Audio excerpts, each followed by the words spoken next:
Así sea, porque fue mi promesa. Y yo dije, donde estuvieran dos almas alabando al Señor, ahí su hermano Nazón va a ir. No son los muchos o los pocos los que me atraen, son los hijos de Dios. Y Dios dijo que donde estuvieran dos o tres almas, Él estaría en medio de vosotros. ¿Ustedes cuántos son? ¿Dos? ¿Tres almas? Pues tened seguridad, Dios está en medio de vosotros. Y por eso Dios me ha mandado a vosotros para decirles que no estáis solos, que Él también los abarcó a ustedes en esta hermosa gracia. Hermanos de Lisboa, Portugal, os saludo acomodando aquellas palabras que pronunciara María, la Madre de Jesús, que son para alabanza de la gloria y magnificencia de Dios por todas sus maravillas. Engrandece mi alma al Señor, y mi espíritu se regocija en Dios, mi Salvador, porque ha mirado la humilde condición de su iglesia. Pues he aquí, desde ahora te dirán, bienaventurada todas las generaciones, porque te ha hecho grandes cosas el Todopoderoso. Santo es su nombre, y su misericordia es de generación en generación a los que le temen. Hizo proezas con su brazo, esparció a los soberbios en el pensamiento de sus corazones, exaltó a los humildes, a los hambrientos colmó de bienes, socorrió a Israel su siervo, acordándose de su misericordia, de la cual habló a sus siervos y a su descendencia para siempre. Amados hermanos, en la parte final de la tercera etapa de mi gira universal, me permite el Señor llegar hasta esta ciudad, capital de Portugal, en donde se ha sentado su iglesia, a fin de consolar a los hijos de Dios. Digo consolar, pues no ignoro. No fui ajeno al dolor y a la angustia tan grande que pasó el pueblo del Señor con la partida física del apóstol Samuel Joaquín, situación que a mí mismo me devastó y me hizo caer de rodillas y suplicar al Señor por el consuelo para mi alma. Y de la misma manera que a Moisés,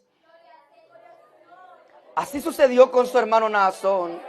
Pues cuando aquellos israelitas atemorizados se encontraban en una encrucijada entre Faraón y el mar, Dios le dijo, ¿por qué clamas a mí? Di a los hijos de Israel que marchen, y tú alza tu vara y extiende tu mano sobre el mar y divídelo, y entren los hijos de Israel por el medio del mar en seco, según lo relata Éxodo capítulo 14, versos 15 y 16. De la misma manera que con Moisés, así sucedió con su hermano Naasón. Pues cuando aquellos israelitas atemorizados se encontraban en una encrucijada entre Faraón, Moisés, que ya Dios en su mano había puesto una vara de autoridad y de poder, pues esa ignorancia duró solamente hasta el momento señalado, en la cual Dios mostró su misericordia para con su pueblo y le dice, ¿por qué clamas a mí? En ese momento le revela a su siervo Moisés que en sus manos había Dios depositado su autoridad y que cuando Moisés golpeara aquellas aguas con aquella vara, el poder de Dios se manifestaría y su pueblo sería consolado del yugo de Faraón. También su hermano Naasón les ha dicho la verdad. Yo ignoraba que esa autoridad Dios la había depositado en mis manos, hasta que escuché aquella voz que me dijo el día 8 de diciembre, ¿por qué clamas a mí? ¿Por qué me pides consuelo si tú has de consolar a mi pueblo? Y añadió aquella voz, Naasón, tú estarás al frente del pueblo. Entonces me levanté con aquella seguridad de haber oído la voz de Dios. Y de acuerdo a la voz de Dios, a partir de aquel día 14 de diciembre, he golpeado una y otra vez ese mar de incertidumbre y de dudas. Y he visto y he maravillosamente que se han abierto los corazones. El pueblo de Dios, dicho como un solo hombre, hemos creído que Dios lo ha elegido. Y así como hoy vosotros decís, bienvenido por todos los lugares por donde he pasado, el Espíritu ha dado testimonio que la obra de Dios está en vuestros corazones. Puedo decir de vosotros, hermanos de Portugal, que la elección apostólica como un manto santo les ha cobijado, que habéis visto al que Dios ha elegido. Entonces, repito igual que como Moisés dice la Escritura, y vio Israel aquel grande hecho que Jehová ejecutó, y el pueblo temió a Jehová, y creyeron a Jehová y a Moisés su siervo. Así ha acontecido con su hermano Naasón. Y la iglesia ha creído en Jehová, ha creído en Jesucristo, su Hijo, y en Naasón, su siervo. No por ser esta obra de hombres, sino que Dios ha movido los corazones y cruzando el mar y las distancias, esta obra se asentó también en este país de Portugal. Por lo cual, hoy no llego a vosotros, hermanos de Portugal, con inseguridad o con miedo. Vengo a vosotros en el nombre de Jehová de los ejércitos, para consolarles, para animarles, para confirmarles y para traerles dones espirituales. Por lo que hoy os invito a recrearnos en una hermosa alabanza que habla de la confianza que tenemos en la obra de nuestro Dios. Dice la alabanza número 272 de nuestros himnarios. Israel es una iglesia imponente. Israel es un rebaño potente, porque el que los guía es fuerte y este es Cristo, el Rey imponente. ¿Quieres que entonemos esta alabanza? No importa que seamos un grupo pequeño, porque el Señor no oye los muchos ni los pocos. El Señor oye los corazones agradecidos. Y yo sé que en tu corazón hay una inmensa gratitud. Y con esa gratitud vamos a alzar nuestros labios y diremos: Israel es una iglesia imponente. Entonemos nuestra alabanza en el nombre de Cristo Jesús. Así es. Señala el himno en la estrofa número 3, que la iglesia de Jesucristo sigue marchando valiente. Sí, hermanos, han querido meter, hermanos, pensamientos malos. Han querido estropear la obra de Dios. Han querido poner pensamientos equívocos que desvían o confundan la mente del Señor. Pero se han llevado una grande sorpresa. Israel, el nuevo Israel, la iglesia de Cristo, sigue marchando. ¿Qué cosa? Sigue marchando valiente. Porque Cristo es quien la hace. ¿Qué cosa? El hombre cree que es él el que debe de marcar la pausa. El hombre piensa y cree que es él el que debe de poner las reglas. El hombre cree y piensa que es él el que debe de poner, hermanos, las condiciones que Dios debe de obrar en los tiempos y en las formas que él quiera. Nosotros no. Su pueblo hemos dicho: heme aquí, Señor. ¿Para hacer qué cosa? Para hacer tu santa voluntad. Yo puedo dar testimonio que así es. Y que por los países por los que Dios me ha permitido pasar, puedo decir con toda seguridad, hoy también aquí en Portugal, seguro se halla el aprisco. El pueblo de Dios sigue adelante, sigue creciendo, sigue avanzando y seguirá preparándose para conquistar el reino de los cielos. Por lo cual os digo, con esa confianza en el Señor, firmes y adelantes, huestes de la fe, puesto los ojos en Jesús, el autor y consumador de la fe. Hoy este día, hermanos, yo quisiera traer un consejo también, como en cada uno, hermanos, de los lugares donde su hermano se ha estado presentando. Y el tema que hoy quiero abordar en esta mañana es el objetivo del Evangelio de Cristo.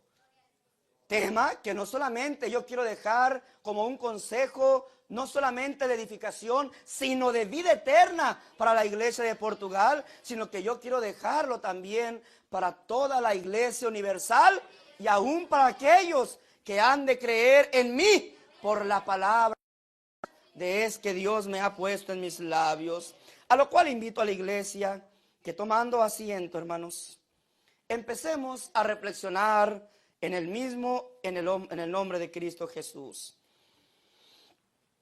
Desde el inicio de esta tercera fase de mi gira universal, he querido hablar a las iglesias algunos temas que he llamado de evangelización, a fin de aportar herramientas y elementos que sirvan a mis hermanos que formen a la iglesia del Señor y a los jóvenes que formarán parte de los escuadrones del Señor para dar testimonio de Jesucristo en esta nueva era. Temas útiles que serán necesarios en la lucha que, como he dicho, ya ha dado inicio. Batalla espiritual que hemos iniciado por las conquistas de las almas y para la gloria de nuestro Dios. Dirá alguno, pero ya han pasado casi 7 meses y no han salido los batallones que proclama el hermano Nazón. A quienes yo, hermano, respondo de la siguiente manera, conforme al capítulo de Mateo, capítulo 4, versículo 18 en adelante. Andando Jesús junto al mar de Galilea, vio a 2 hermanos, Simón, llamado Pedro, y Andrés su hermano, que echaban la red en el mar, porque eran pescadores. Y les dijo: venid en pos de mí, y os haré pescadores de hombres. Ellos entonces, dejando al instante las redes, le siguieron, pasando de allí. Vio a otros hermanos, Jacobo, hijo de Zebedeo, su padre, y Juan, su hermano, en la barca con Zebedeo, su padre, que remendaban sus redes, y los llamó. Y ellos, dejando al instante la barca y a su padre, le siguieron. Sea su santa palabra para la gloria de Cristo Jesús. Hermanos, de la pesca. Quiero que tomemos atención a esto, porque es fundamental, importante para identificar nosotros por qué nos decimos o nos hacemos llamar la iglesia de Cristo. Vuelvo a repetir, estamos viendo ¿qué cosas, hermanos? 2 momentos propios de la actividad de esta pesca en el llamamiento que el Señor hizo de estos hombres. El primero, Simón, llamado Pedro, y Juan su hermano, y Andrés su hermano, que dice la palabra de Dios, que echaban la red al mar. Los pescadores echaban ¿qué cosa? La red al mar. En segundo, estaba Jacobo, hermanos, y Juan su hermano, los cuales remendaban la red. Pescadores que ¿qué cosa, hermanos? Que remendaban aquella red. El primer momento indica que los pescadores ya estaban listos, con todas sus herramientas necesarias, por lo tanto ya andaban echando la red al mar. Pesca fue abundante, de manera que en 50 naciones quedó establecida la iglesia del Señor. Pero también el texto habla de un segundo momento. El segundo momento nos dice que los pescadores remendaban sus redes. Es decir, que todavía no estaban listos para aventarla al mar, sino que la habilitaban y estaban, hermanos, remendando sus herramientas. Desde aquel día 14 de diciembre del año 2014, en esa gloriosa manifestación que Dios hizo, hermanos, en su hermano, he deseado que muchos jóvenes y hermanos remienden sus redes. Y no solo remendarlas, sino aún hacerlas más grandes y más fuertes. Porque la pesca que Dios ha prometido habrá. aún es mucho más grande que la pesca que hemos conocido. Es decir, que en esta era se preparen más, que se fortalezcan más, que se consagren más. Y pronto llegará el momento de decirles: arrojen sus redes al mar. Porque la promesa de Dios cada día late más en mi corazón. Y es el deseo de Dios cumplirla en ti. Dios me permita que en el mes de agosto salgan las primeras barquillas de pescadores que llevarán este mensaje a todo el mundo. Para nosotros, pues, que tenemos un objetivo muy claro, nos es menester primero remendar nuestras redes y agrandarlas. Esto es, que preparemos nuestras herramientas de trabajo para salir a pescar. El remendar la red, el agrandar la red, equivale a aprender estos temas bíblicos, conocer la doctrina, leer textos, leer la escritura, consagrarnos y prepararnos para saber cómo y qué hablarle a las almas. Este tema, además, tiene como objetivo aprender a identificar el genuino y auténtico evangelio de Cristo, el cual solo se predica en la iglesia del Señor, y de esta manera estar preparados para presentar con mansedumbre razón de nuestra fe. Vamos a empezar, hermanos, a desarrollar nuestro tema.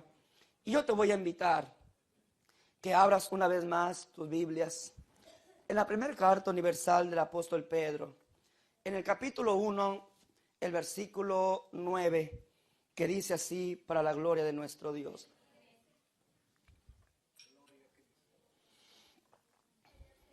Obteniendo el fin de vuestra fe, que es la salvación de vuestras almas. Sea su santa palabra para la gloria de Dios. En el desarrollo del tema, el objetivo del Evangelio de Cristo, lo primero que encontramos es que Cristo, cuando vino a establecer su reino sobre la tierra, es decir, la iglesia, lo hizo con un solo fin y un solo objetivo: la salvación de las almas. Ningún otro fin. Al respecto, es muy fácil desviarse y confundir el fin de la fe y del evangelio con otros fines, que aunque en sí mismos no son malos, no son el objetivo principal de la fe de Dios y del evangelio. Bienestar material, pero el alma la dejan igual, muerta en delitos y pecados. Para esto yo quiero hacer referencia, hermanos,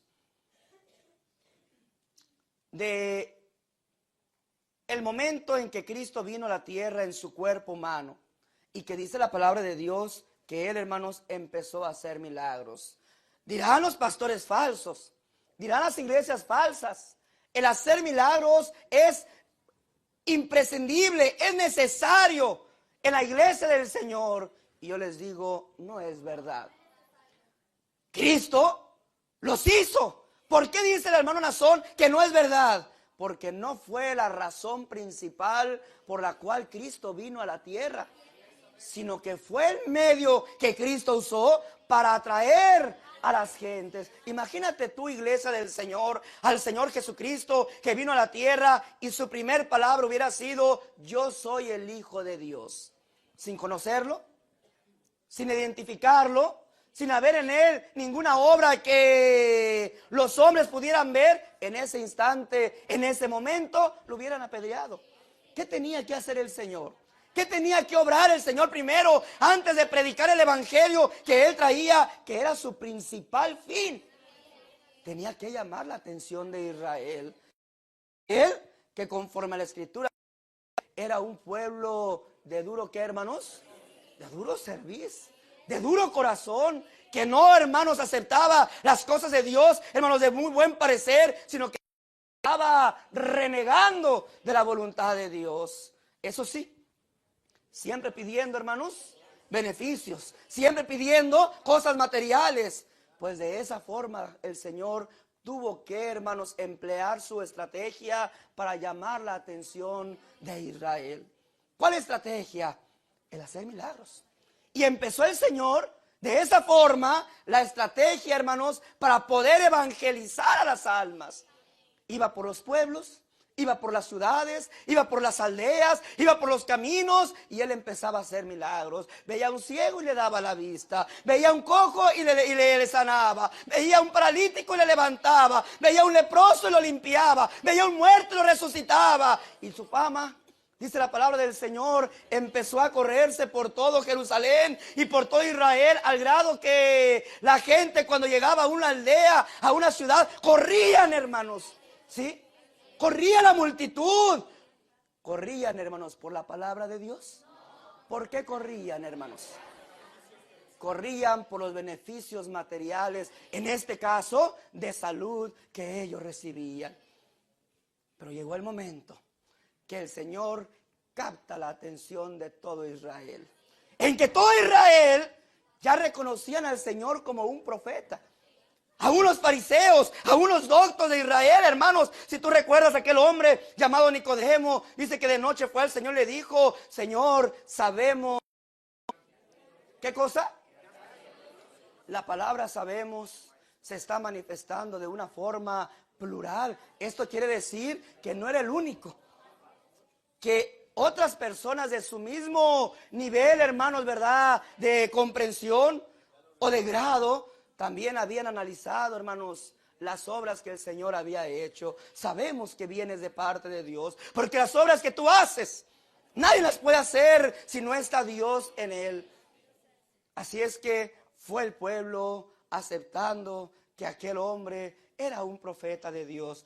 No lo recibían o no lo veían como el Hijo de Dios todavía, porque decir soy hijo de Dios era una blasfema. ¿Cómo Dios podía tener un hijo, hermanos? ¿Cómo Dios iba a crear un hijo? Y peor aún, a ese hijo lo iba a hacer de carne y hueso, semejante a cualquiera de nosotros. Sería algo, hermanos, muy blasfemio decir que Dios se había rebajado hasta ese nivel. Así es que dice la palabra del Señor, que cuando ya, hermanos, Israel lo aceptó, cuando él iba a una aldea, cuando él iba a los caminos, cuando él andaba por el mar de Galilea y la multitud, hermanos, se le amontonaba, cuando entraba a Jerusalén y, hermanos, la gente se amontonaba para recibirle y gritaban: Hosana, Hosana, bendito viene. O sea, cuando tuvo la atención ya de todo el pueblo, repito, ¿por qué obtuvo el Señor Jesucristo la atención de todo el pueblo? Por predicar el evangelio de salvación. ¿Por qué razón, hermanos? Por los milagros, por las sanidades que él, por los beneficios materiales que él, hermanos, estaba haciendo. Pero cuando empezó él a decirles: ahora sí, ya me reciben como un hombre de Dios, algunos como un profeta, pues como me reciban, tengo una palabra que decirles. En primer lugar, yo soy el Hijo de Dios.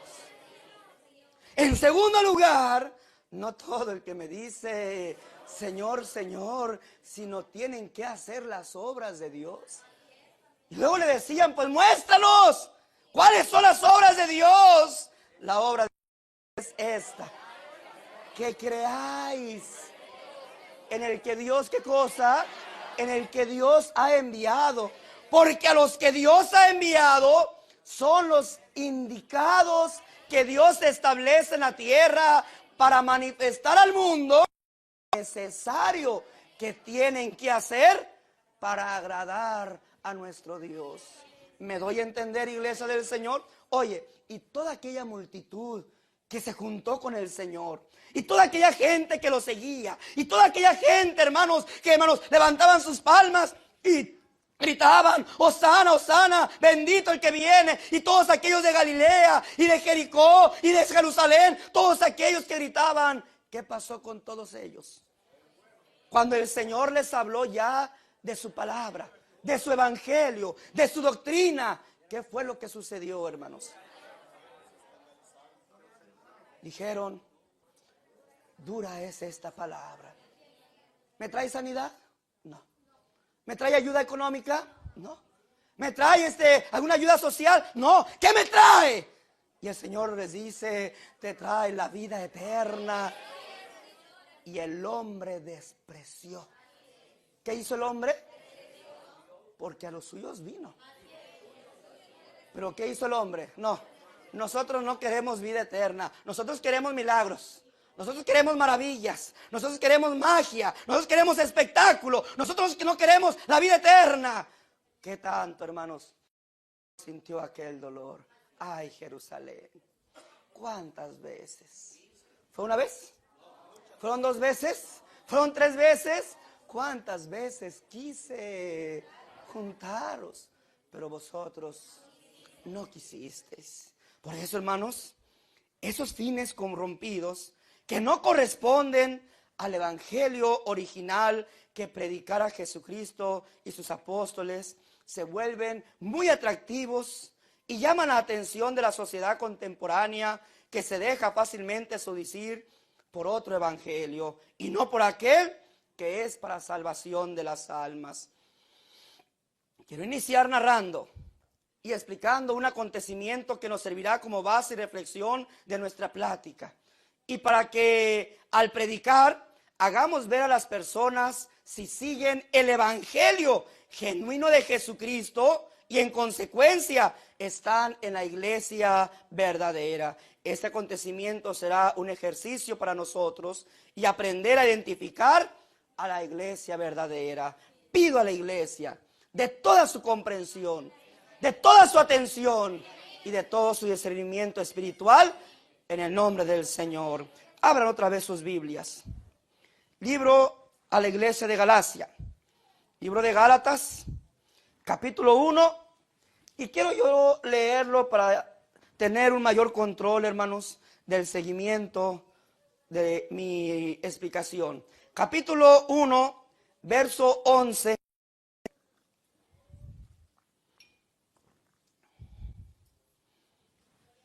y 12. Aunque me voy a ir saltando los versos, pero en lo que voy leyendo, yo pido de su atención. Atención, iglesia del Señor. No sigas leyendo después de que yo lea. Atiende. Escucha, no oigas, escucha. Oír es nada más, hermanos, recibir el audio. Escuchar es guardarlo en el corazón. Escucha, razona y entiende en el nombre del Señor, para que esta palabra sea no solamente de edificación a tu alma, sino sea también para vida de la misma. ¿Dónde dije que íbamos a leer? Mas os hago saber, hermanos, que el evangelio anunciado por mí no es según hombre, pues yo ni lo recibí ni lo aprendí de hombre alguno, sino por revelación de Jesucristo. Nos brincamos al versículo 15 al 19. Pero cuando agradó a Dios, que me apartó desde el vientre de mi madre y me llamó por su gracia revelar a su Hijo en mí, para que yo le predicase entre los gentiles, no consulté enseguida con carne y sangre, ni subí a Jerusalén a los que eran apóstoles antes que yo, sino que fui a Arabia y volví de Damasco.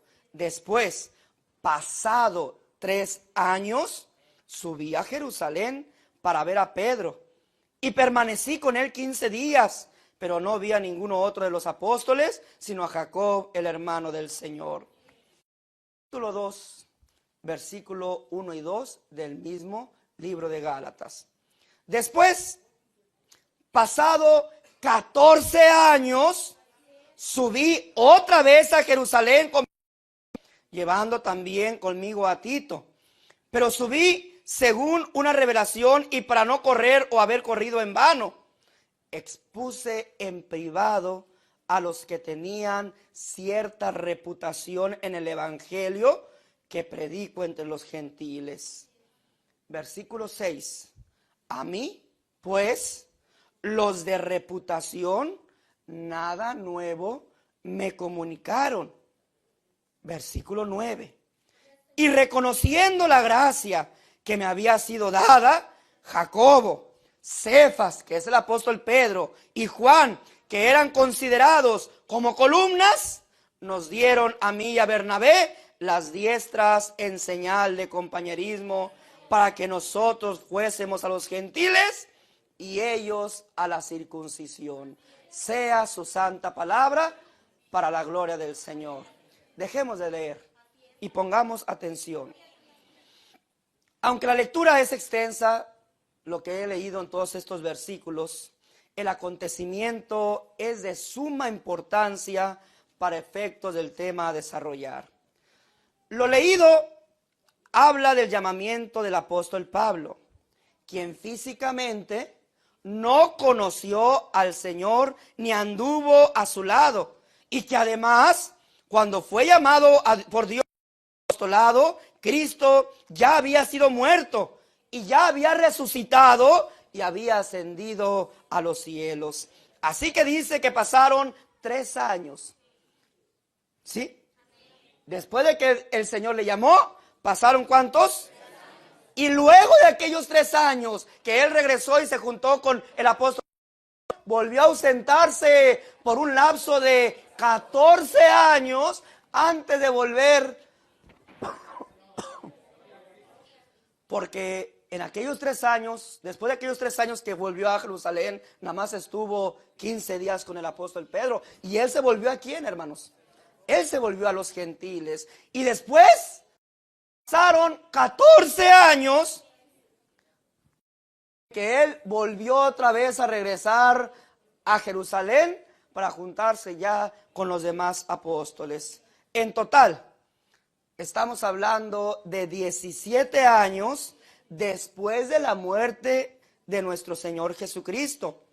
Y se dio un acontecimiento digno de meditar en él.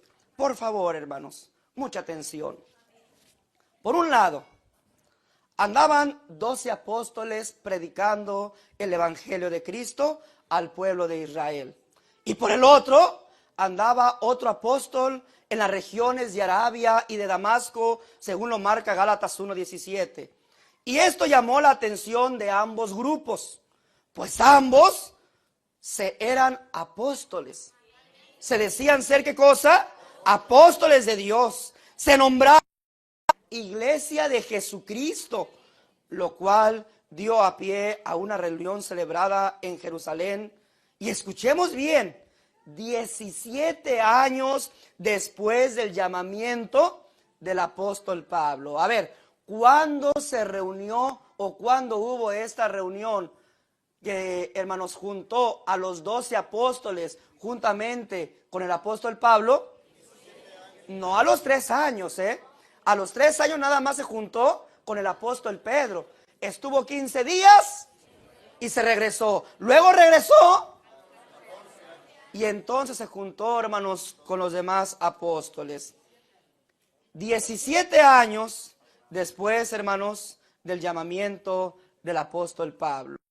¿Y qué pasó en ese encuentro de los apóstoles? Que como ambos grupos se dominaban apóstoles e iglesia de Cristo, expusieron, conforme a lo que acabamos de leer en privado, el evangelio que predicaban ambos grupos. Por un lado, los 12, y por otro, Pablo con sus ayudantes. Fue necesario, pues, hacer una comparación, un análisis, una confrontación de ambas palabras, y el resultado fue algo glorioso. A la predicación del apóstol Pablo, dice el versículo 6, nada nuevo me comunicaron los de la reputación. ¿Los de qué? O sea, los que se decían ser apóstoles de Jerusalén. ¿Qué dice el apóstol Pablo? Nada nuevo me comunicaron. Es decir, nada le corrigieron, ni le añadieron, ni le quitaron, ni le enseñaron absolutamente nada. Antes bien, iglesia del Señor, ocurrió algo sin precedentes. Que el grupo de los 12 apóstoles le abrazó y le dio las diestras al apóstol Pablo, pues entendieron que ambos predicaban el mismo evangelio, el genuino, el auténtico de Cristo. Y esto, a pesar de que Pablo ni conoció ni anduvo con el Señor Jesús, pero reconocieron que Cristo a San Pablo también le anunciaba, también le había enviado y que le había revelado el evangelio genuino y que también él anunciaba la verdadera iglesia de Jesucristo. A pesar de que esto ocurrió, ¿cuánto tiempo después, hermanos, de su llamamiento? 17 años después de la muerte de Cristo. Y quedaron exactamente de acuerdo, manifestando una vez más que Dios hace lo que Él quiere, que no hay formas ni medidas para Dios, sino su sola y gloriosa voluntad que se manifiesta como y cuando Él quiere. Cuando los apóstoles empiezan a predicar, hermanos, el evangelio de Cristo, los sacerdotes, los fariseos, los saduceos se preguntaban, ¿de dónde tienen estas cosas? ¿No son esos hombres acaso del vulgo? ¿Qué quiere decir con eso, hermanos? Hombres que no tenían una educación, hombres que no tenían comprensión, porque eran humildes, porque aunque eran hombres honestos, su honestidad no les daba la capacidad de comprender los misterios de Dios que los avergonzaban a ellos, quienes eran eruditos en las Escrituras, y se sorprendían. ¿Estos de dónde tienen estas? Porque nosotros que toda la vida hemos estado, ¿qué cosa? Estudiando la ley de Moisés, llegamos ante ellos y la ley de Moisés queda como si fuera un papel que se va con el viento. Su palabra viene con poder, su palabra viene a avergonzarnos, su palabra viene a ser aún más fuerte. ¿De dónde? ¿Cómo se preguntaban ellos?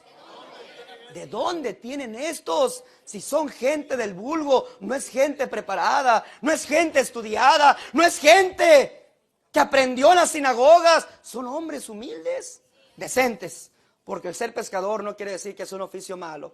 Quiere decir que es un oficio humilde, de gente, hermanos, pobre y de bajos recursos. ¿Sí me doy a entender hasta ahorita, hermanos? Muy bien. Algo parecido sucede con los apóstoles y con el apóstol Pablo, con la diferencia que ellos sabían que Pablo era un hombre educado a los pies de Gamaliel. ¿Qué quiere decir esto? Que Pablo era un erudito. ¿En qué, hermanos? En la ley de Moisés, en la enseñanza de los judíos. Y él mismo lo recalca. Pero yo aventajaba a muchos de mis contemporáneos de mi nación, siendo, ¿qué cosa? Mucho más el hombre. Era un hombre, vuelvo a repetir, que, hermanos, desde aquel doctor, hermanos, de la ley, fue educado y que era lógico entender. Bueno, pues a lo mejor Gamaliel le enseñó a él lo que él está predicando, pero no es así. De su estudio, hermanos, entender esta doctrina. La palabra de Dios, sabemos, no se adquiere por un conocimiento humano o estudio bíblico, sino que es dado únicamente por revelación. Sí, hubiéramos aceptado que el apóstol Pablo se hubiera juntado con el apóstol Pedro y que el apóstol Pedro le hubiera enseñado, pero a su inicio se juntó con él. ¿Cuánto tiempo pasó de su primer encuentro? 3 años después de que él, ¿qué cosa? Oye, y en esos 3 años, ¿qué sucedió con el apóstol Pablo? Él predicó. ¿A dónde se fue a predicar? Entre los gentiles. Y entre los gentiles la iglesia creció y prosperó. Eso fue lo que llamó la atención de los apóstoles. Porque el primer reencuentro, o más bien, el primer encuentro que quiso Pablo con los apóstoles, no lo quisieron recibir. Tuvieron temor. Tuvieron miedo de que los estuviera engañando. Pues sabían que Saulo era un ¿qué? Era un enemigo, un perseguidor de la iglesia del Señor. Y no quisieron darle la cara. Y él entonces se va para Arabia a predicar. Y allá la iglesia, ¿qué cosa? Empieza a florecer. Y cuando regresa después de 3 años, inquieta a los apóstoles. Pedro, pero es que aquel hombre Saulo también dice que es apóstol de Jesucristo. ¿Y qué predica? Predica el evangelio. ¿Pero cuál evangelio? El que tú predicas. ¿Cómo que yo predico? ¿Y cómo bautizan? Como tú bautizas. ¿Y qué invocan? El nombre de Jesucristo, como tú lo invocas. Señor. Y en él hubo ¿qué cosa? Entiéndelo, hermanos, Cristo no le reveló a sus 12 apóstoles que había escogido a Pablo, ¿o sí? ¿Pero por qué no? Tenía que decirle para que salieran de acuerdo. No, el hombre quiere ponerle las reglas a Dios. A Dios nadie le pone reglas. Él es el que es y todo lo que ha querido, todo lo ha hecho como Él lo ha querido. Solamente el hombre quiere, hermanos, reglamentar a Dios. Solamente el hombre quiere decir, tiene que hacerlo así, tiene que hacerlo de esta forma. El hombre torpe, el hombre, hermanos, que no tiene el entendimiento de Dios. Pero el hombre que tiene el entendimiento de Dios sabe que Dios es todopoderoso. Todo lo que ha querido, como Él ¿qué? Como Él lo ha querido. Por eso dije, aquí es algo maravilloso lo que estamos viendo. Algo grandioso. Porque el momento después de aquellos 3 años en que se le da noticia al apóstol Pedro, ahí está Saulo. No lo quiero ver, va a ser otra trampa. Pedro, es que hay una grande iglesia entre los gentiles que Él ha levantado, que Él ha edificado. Y es otro hombre. Llegó y cuando nos saluda, quiero imaginarme, hermanos, quiero dibujar el acontecimiento que hizo que el apóstol Pedro recibiera al apóstol Pablo. Y cuando llegó y nos saludó, nos dijo, la paz de Dios more con ustedes. Porque aún el hablar del cristiano es único. ¿Sí, hermanos? Y nos identifica. ¿O no le dijeron así al apóstol Pedro? Aún tú qué cosa, aún tu hablar te delata. ¿Pero qué predica? ¿Pero cómo predica? ¿Qué bautiza? ¿Pero cómo bautiza? Y sin duda la curiosidad hizo, está bien, me junto con él. Y después de esos 3 años que se junta con él, pasa con él 15 días. Y el apóstol Pablo le da testimonio. Me pasó esto, me pasó el otro. ¿Pero por qué predicas esto? ¿Pero por qué hablas de esto? Porque él me lo ha dicho. Porque Él se me apareció. Porque yendo a Damasco, yo vi una luz que me encandiló y que me cegó y que me decía, Saulo, Saulo. Y después de que estuvo con él 15 días, no se juntó con los 12. ¿Con quién únicamente? Porque todavía había ese recelo, ese temor de pensar que era una trampa. Pero ya el apóstol Pedro, ¿qué cosa? Lo escuchó, lo vio. Se sentó con él, anduvo con él 15 días y vio algo grandioso que tuvo que haber dado a los otros. ¿Qué viste en Saulo? Hermanos, es otro apóstol de Jesucristo. Pero nosotros no vimos, pero él no vivió en tiempo del Señor. Es que habla lo mismo. ¿Quién se lo enseñaría? ¿Quién le diría? Allá entre los gentiles, donde no había iglesia, donde todavía los apóstoles creían y pensaban que no era todavía para los gentiles esta gracia. Allá ya había una grande iglesia. Qué bonito, hermanos. Y el apóstol Pedro, hermanos, es que todas las señales, atención, dije señales, no características. Porque la elección de Dios no tiene características. ¿Tiene qué? Todas las señales que se vieron en él son las que Dios da a sus enviados. Pero no quisieron recibirle. Y se fue otros, ¿qué cosa, hermanos? Y se fue otros 17 años. Por eso digo, hermanos, creer y hablar que el apóstol, hermanos, Pablo, pues por su aprendizaje que tuvo con Gamaliel, aquel doctor, hermanos, de la ley, pues uno hubiera creído, pues de él aprendió. Pero ¿qué aprendió de un doctor de la ley de Moisés? Y lo que estaba predicando no era la ley de Moisés, era el evangelio de salvación. Era el evangelio, hermanos.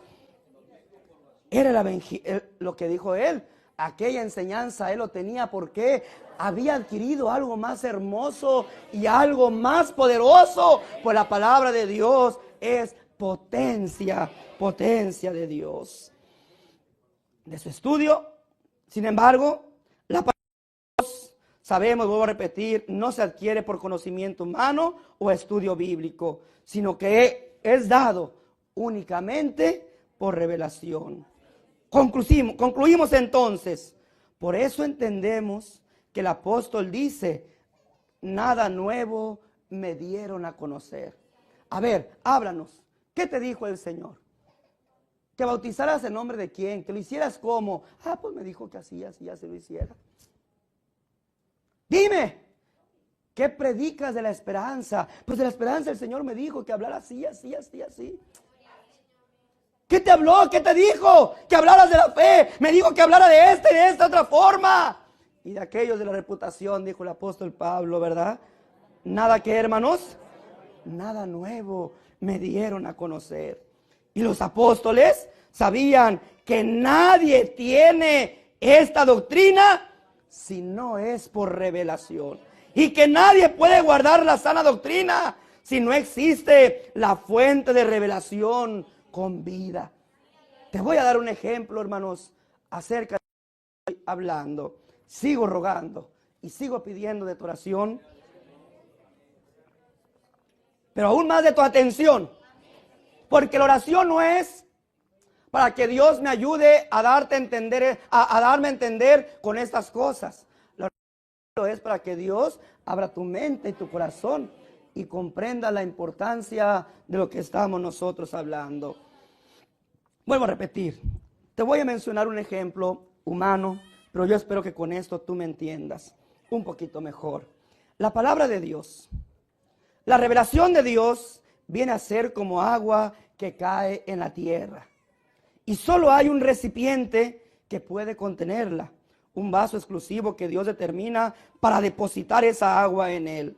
Y de ahí Dios permite que ese vaso, de ese recipiente, riegue, moje los corazones, los labios, las manos de aquellos que son usados para llevar las buenas nuevas de salvación. Por eso solo es uno en quien se deposita toda esa agua, ese recipiente, y que solo de él fluye esa agua viva. ¿Podrán muchos? Sí. ¿Podrán muchos saciar su sed? Sí, pero siempre tendrán que volver a ese recipiente para que los vuelva a humedecer, a mojar, a saciar su sed, porque solo uno ministra la palabra de Dios. Solo en uno está depositado el espíritu de revelación.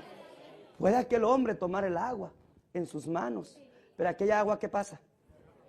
Se va a derramar, no puede perdurar.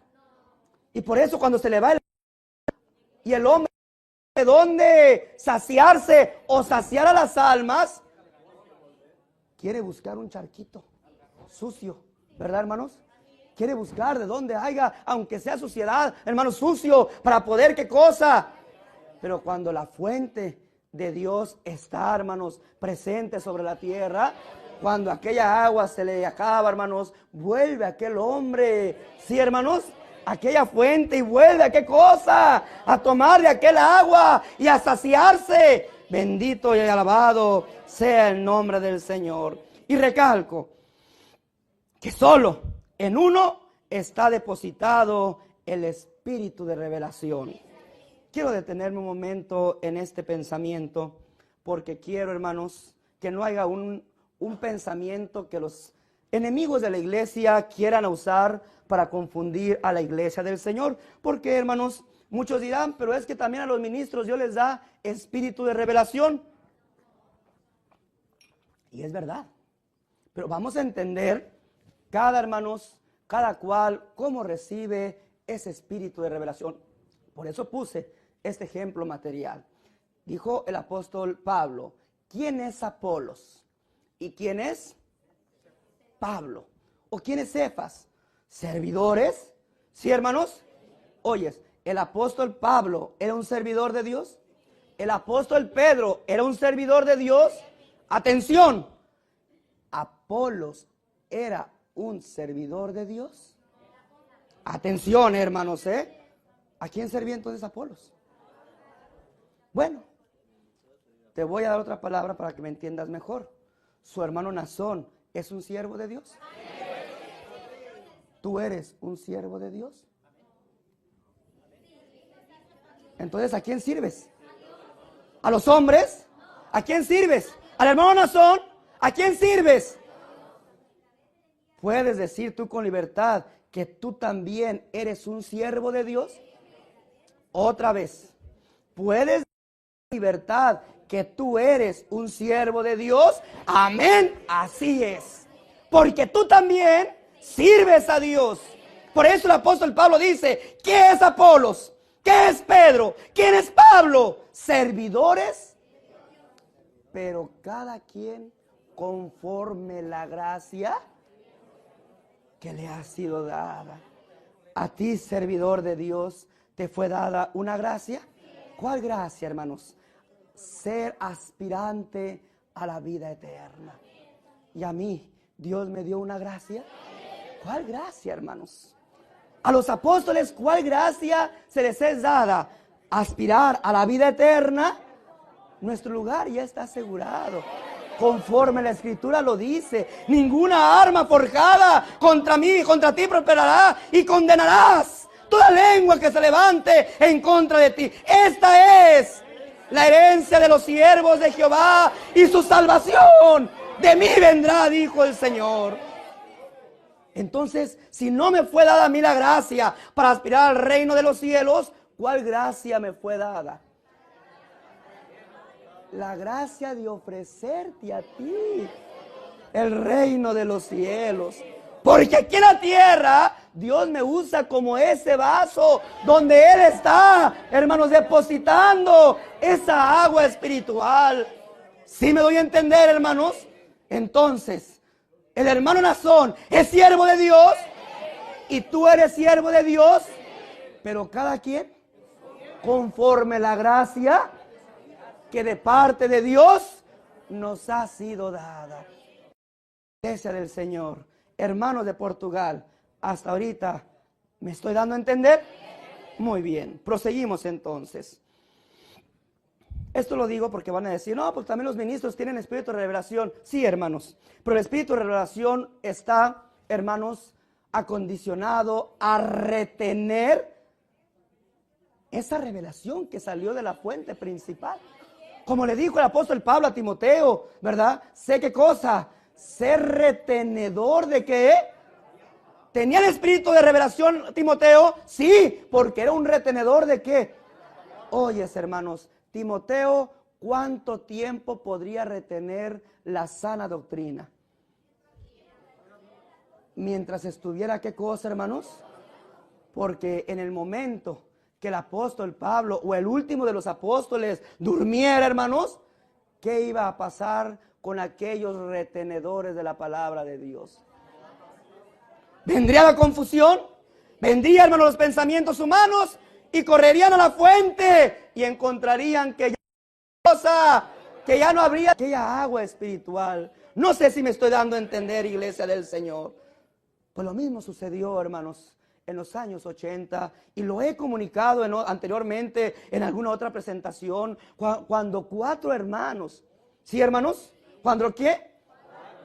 De la iglesia del Señor, con diferentes dones cada uno de ellos, expusieron de un mismo tema 4 diferentes razonamientos, y los 4 decían, así lo oí del hermano Aarón. Y nosotros decimos, este evangelio ¿es un evangelio de confusión? En ninguna manera. ¿En quién hubo confusión? Cuando cada quien quiso, ¿qué cosa?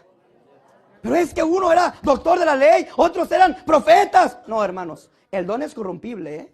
Sí, hermanos.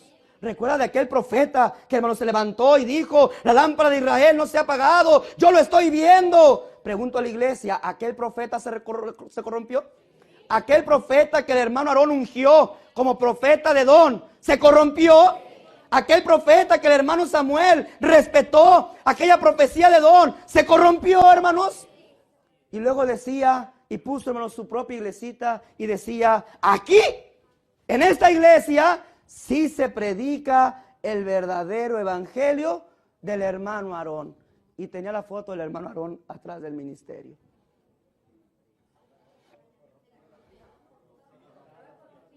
¿De veras? ¿De veras predicaba el verdadero evangelio del hermano Aarón? Pues yo veo aquí adornitos. Yo veo aquí, hermanos, figuritas.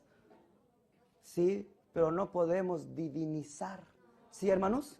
Ese adorno, ese animalito, ese leoncito, esos angelitos o alitas que ponemos a veces, no las podemos poner como qué cosa, hermanos, como divinidades.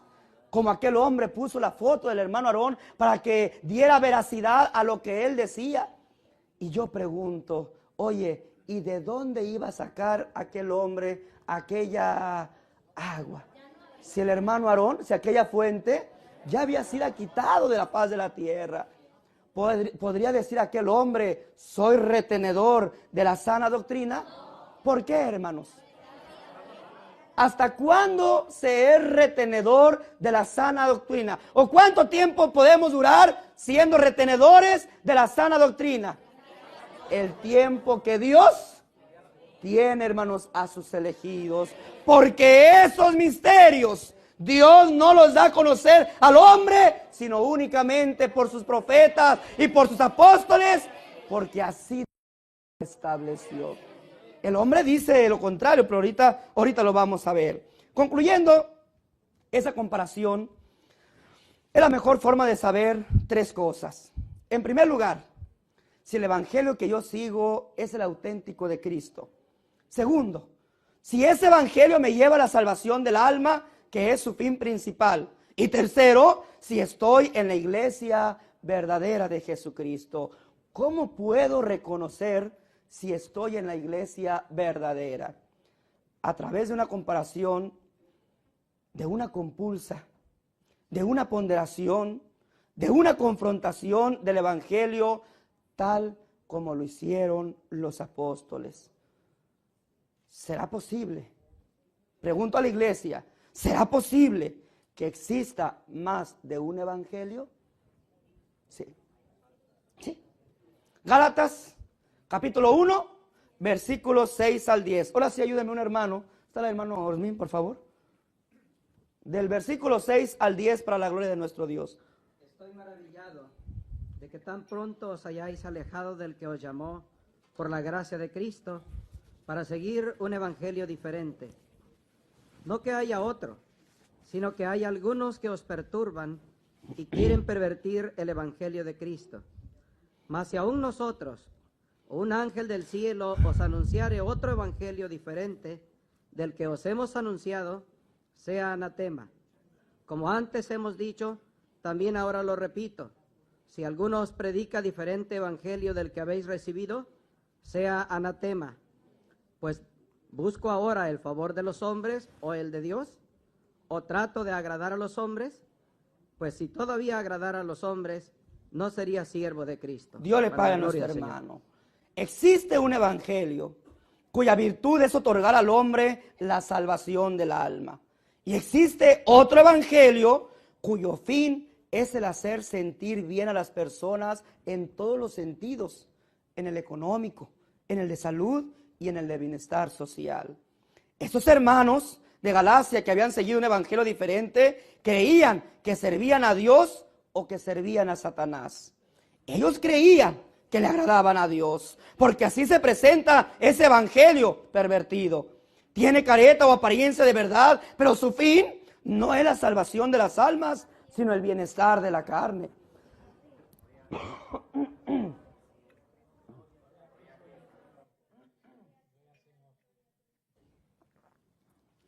Existen iglesias y predicadores que anuncian en este tiempo un evangelio pervertido, un evangelio diferente al que predicó Cristo. Es cierto que hay miles de iglesias y agrupaciones religiosas, pero si yo pretendo conocer la iglesia verdadera, será aquella, al igual que los apóstoles, salgan exactamente de acuerdo en su doctrina. Pero si al hacer esa comparación de doctrinas o de evangelios no hay una correspondencia, sino que salen en desacuerdo, no estás en la iglesia de Jesucristo, sino que sigues un evangelio pervertido. Entonces, identificar un evangelio pervertido, diferente al de Cristo. En primer lugar, el texto en el verso 10 señala algo muy importante. Señala que es aquel que busca el favor de los hombres y trata de agradar a los hombres. Es decir, en ese evangelio se predican cosas que no molesten a quien las escuche. Y por lo tanto no frena el pecado, ni busca la salvación del alma, que como leímos en el principio, es el fin de la fe. Las características de un evangelio de hombres o pervertidos, vamos a numerarlos en 3 puntos, como lo hemos estado mencionando. El primero, predica la salud corporal.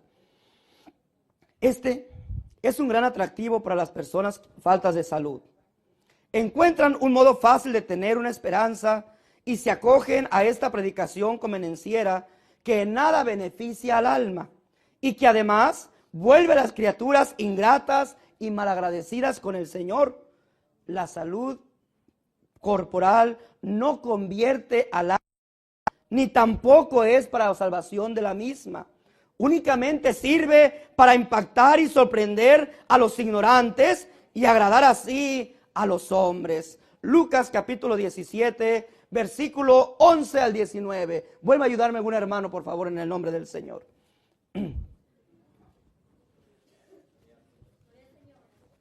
Yendo Jesús a Jerusalén, pasaba entre Samaria y Galilea, y al entrar en una aldea, le salieron al encuentro 10 hombres leprosos, los cuales se pararon de lejos y alzaron la voz diciendo: Jesús, Maestro, misericordia de nosotros. Cuando él los vio, les dijo: Id, mostraos a los sacerdotes. Y aconteció que mientras iban, fueron limpiados. Entonces uno de ellos, viendo que había sido sanado, volvió glorificando a Dios a gran voz, y se postró rostro en tierra a sus pies, dándole gracias, y este era samaritano. Respondiendo Jesús dijo: ¿No son 10 los que fueron limpiados? ¿Y los 9 dónde están? Dios les pague a nuestros hermanos. Vamos a detenernos ahí. A ver, hizo el Señor la sanidad a ellos. ¿De qué les sirvió? ¿Les sirvió para vida eterna? Al contrario, ¿les sirvió para qué cosa? Para ya en su salud olvidarse de qué, hermanos, de aquel que había hecho, porque mientras estaban enfermos, corrieron, ¿sí, hermanos? Buscaron, procuraron a Jesucristo, Hijo de David, si tú quieres nos puedes limpiar, quiero, sean limpios, y fueron limpiados, y se fueron, pero yendo en el camino, uno de ellos se da la media vuelta y le dice: Señor, vengo a decirte gracias por sanarme. Señor, vengo a decirte que a ti te debo esta bendición. ¿Sí, hermanos? Y el Señor se sorprendió porque nada más vio que de aquel beneficio material que Él había dado a 10, solamente uno había regresado con gratitud a Él. ¿Y los otros 9? Mira, te voy a dar un ejemplo, hermanos, de lo que fue el inicio de la restauración de la iglesia del Señor. En la época del hermano Aarón, se dio por un tiempo mucha importancia a los milagros de sanidad. De manera que hubo incluso resurrecciones en la iglesia. Sin embargo, aquello no convertía el alma, por lo que se dejó de predicar y practicar como parte fundamental, sin que esto signifique que en la iglesia no hay o se realizan milagros por la fe en la elección. No. ¿Cuántos testimonios escuchamos principalmente cuando el hermano Aarón empezó su ministerio? Cuando venía desde Monterrey, caminando por las vías del tren, hermanos, hacia un lugar que él desconocía a dónde Dios lo iba a sentar, cuántos milagros no nos relata la historia hizo el hermano Aarón. Y de todos ellos, ¿cuántos le alababan al Señor? ¿Cuántos creyeron? Mira, aquí está el hermano Jesús García, que fue testigo de una entrevista que le hizo a un anciano, si mal no recuerdo, fue en la Hacienda de las Comas. En la Hacienda de las Comas, donde la historia, conforme nos relatan los hermanos que tuvieron, hermanos que están en el tiempo antiguo, sucedieron en aquella hacienda.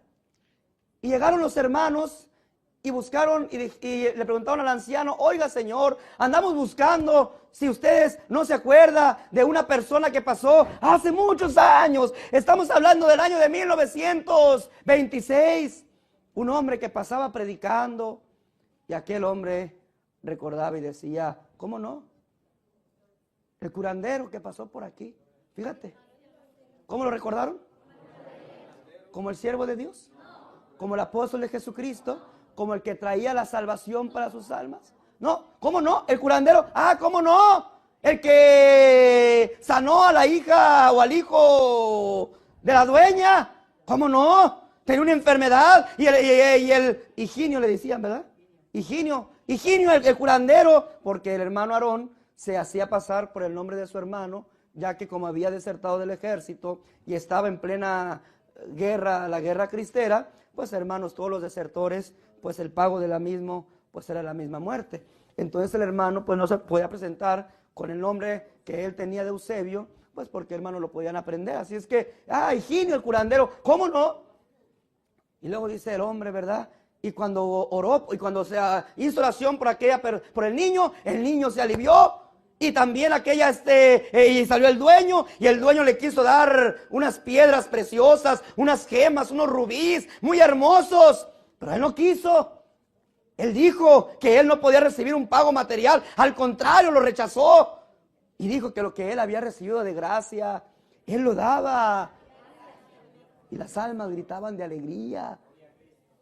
Y aquellos hermanos de las haciendas de las comas se gozaban en el Señor. Y decían, Hosana, Hosana, bendito el que viene en el nombre del Señor. ¿Verdad que sí? No, hermanos, no se alegraban por las maravillas que hicieron, hermanos. Y luego dice el viejito, aquel hombre anciano, y no solamente al hijo de la dueña, también al hijo de la sirvienta. Y se lo digo, porque yo soy el hijo de la sirvienta. Todo el hombre, a los 3, 4 meses, falleció. Pero ahí quedó grabado, hermanos, en un video, dando a aquel hombre testimonio. Y ese hombre anciano se convirtió a la iglesia. ¿De qué le sirvió la sanidad? ¿De qué le sirvió que el hermano Aarón hubiera impuesto sus manos? Aquel hombre que tiene una enfermedad y que, hermanos, en gratitud, hermano, le da una bolsa llena de ropa. Y aquella ropa, curiosamente, le quedó, hermanos, a la medida del hermano Aarón. ¿Se convirtió aquel hombre? Un hombre que después se hizo muy rico, muy poderoso y tuvo tiendas por toda la República de México. ¿Se convirtió? ¿De qué le sirvió, hermanos? ¿Con qué pagó aquella salud que recibió? Con una bolsa de ropa. Con eso. ¿Cubrió qué cosa, hermanos? ¿De qué sirve la sanidad corporal? Por eso, hermanos, digo, esto se dejó de hacer en la iglesia. Y el hermano Aarón, al igual que Jesús, que en su inicio fue como él quiso captar la atención de las gentes, pero que al ver que la gente eso no le valía para servir a nuestro Dios, se dejó, hermanos, de obrar de esos milagros. No quiere decir que no hay milagros en la iglesia. Hasta el día de hoy sigue habiendo milagros en la iglesia, pero ya no se predica como un punto principal, porque todavía cuando el hermano con la hermana se enferma, cuando el hermano con la hermana va al hospital porque se va a aliviar, porque lo van a operar o porque ya cayó en emergencias, el hermano dice, hermano, primero voy a ir a que me presenten. ¿Sí, hermanos? ¿Confía en qué, hermanos? ¿En Dios? En oración de aquellos justos que al imponer las manos sobre de ellos y pedir a Dios de su ayuda, Dios va a corresponder. Y pregunto a la iglesia, ¿Dios corresponde? Porque a mí, Dios me ha sanado muchas veces. Yo puedo decir que en mí Dios ha hecho muchos milagros. Cuando yo le he pedido, Él me ha respondido. Y tú, hermano, puedes decir lo mismo. Y tú, hermana, puedes decir lo mismo. Entonces se siguen haciendo milagros en la iglesia del Señor, pero ya no como un punto, ¿qué cosa? Principal de predicación en la iglesia.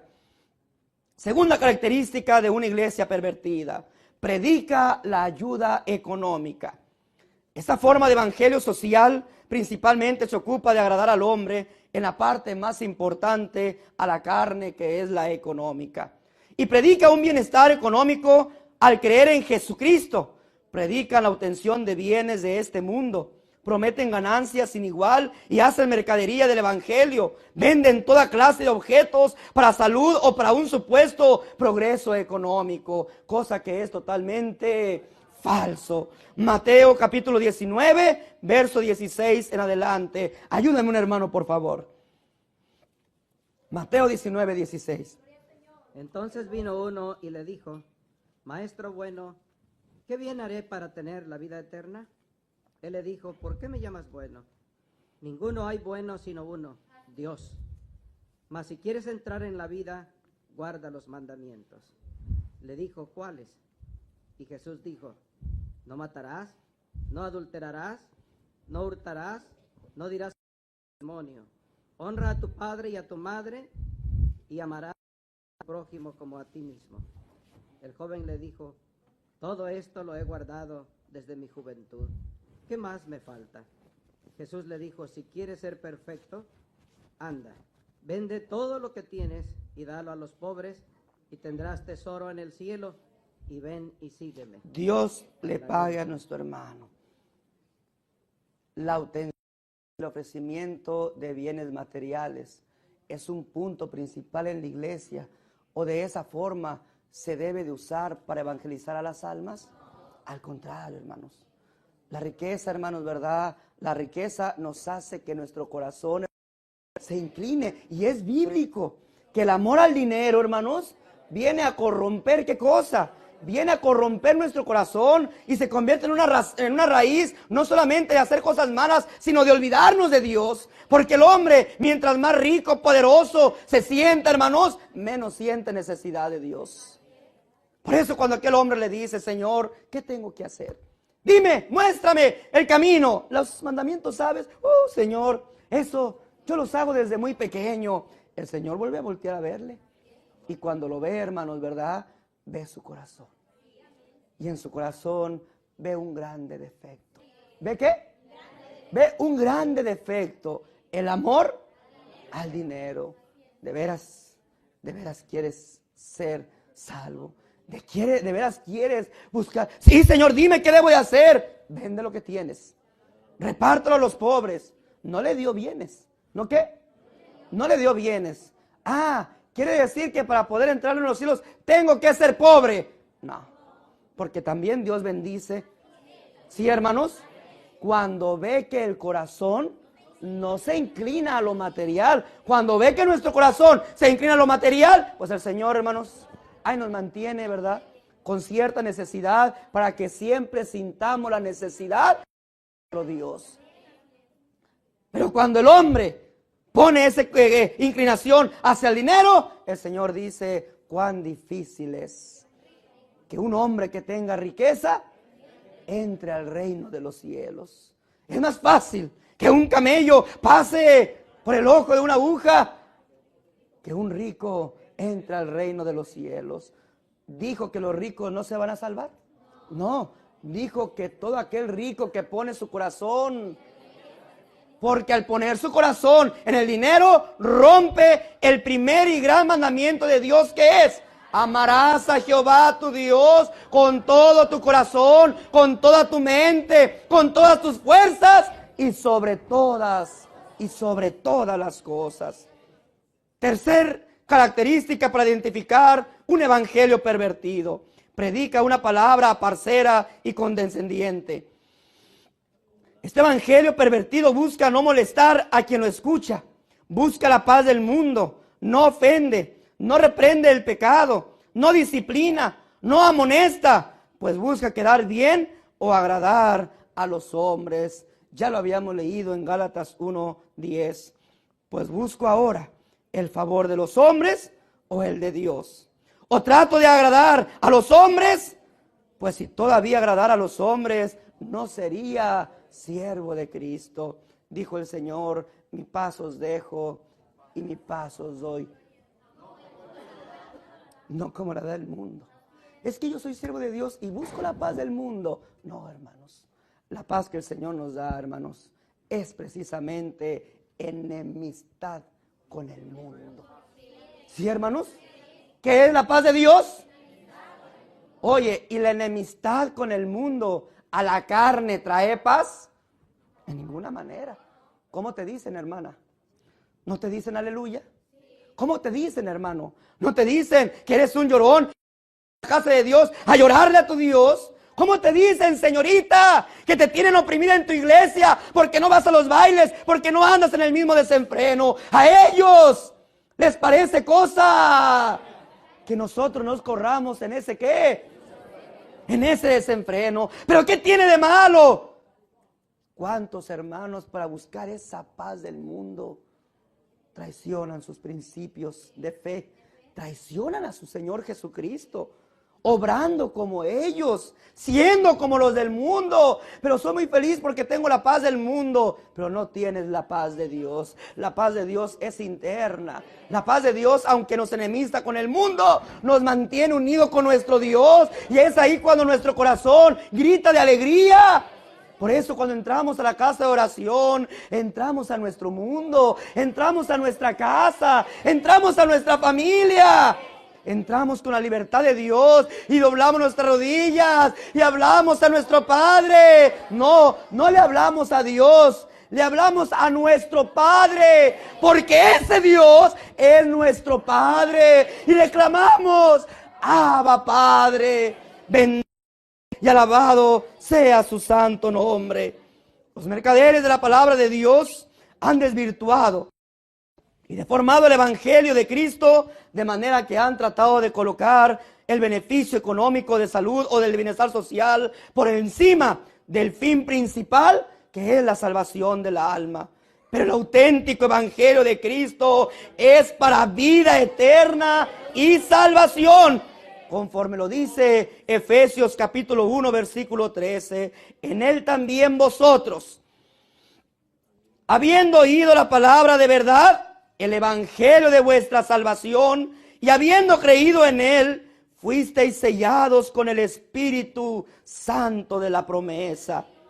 La predicación de la iglesia del Dios vivo, columna y baluarte de la verdad, la luz del mundo, y que se ha llevado a cabo por los apóstoles Aarón Joaquín González, Samuel Joaquín Flores, y hoy por su hermano Nazón Joaquín, ha sido analizado por antropólogos y sociólogos, y algunos han llegado a decir que para que esta iglesia siga teniendo un éxito, debe de cambiar su doctrina y su evangelio por uno que sea más cómodo para las personas, a los cuales yo y toda la iglesia juntamente conmigo le respondemos, como dice el capítulo de Romanos, capítulo 1, versículo 16.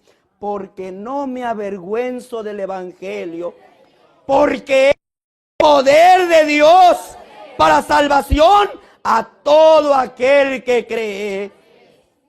Podrán decir que la palabra del evangelio que predica la iglesia del Señor, del mundo, no se acomoda a los intereses de todas las personas. Pero una cosa sostenemos y de ella estamos seguros: el evangelio de Cristo es poder de Dios. Poder de Dios que convierte el alma. Poder que sana los corazones y engendra la fe viva. Fe viva que sirve para creer en lo que no hemos visto, que es esperanza de salvación y vida eterna. No me avergüenzo yo, y no se avergüenza tampoco la santa iglesia del Señor, en ese evangelio en el cual hemos creído y del cual no nos avergonzamos. Antes bien, les dice su hermano Nazón a todas las iglesias: iglesia del Señor, no te avergüences de dar testimonio de Jesucristo nuestro Señor, ni de su hermano Nazón, siervo suyo. Este es el consejo con el que quiero despedirme de mis hijos en Portugal y de toda la iglesia universal al final de mi tercera etapa de esta gira universal. Invito a que juntos alabemos al Señor con una hermosa alabanza que nos hará reflexionar ya para despedirnos de este lugar. Dice la alabanza número 94 de nuestros himnarios: con tiempo te he pedido que traigas al redil a todas las criaturas que quieras redimir. Dales entendimiento. ¿Qué se ocupa para ser miembro de la iglesia?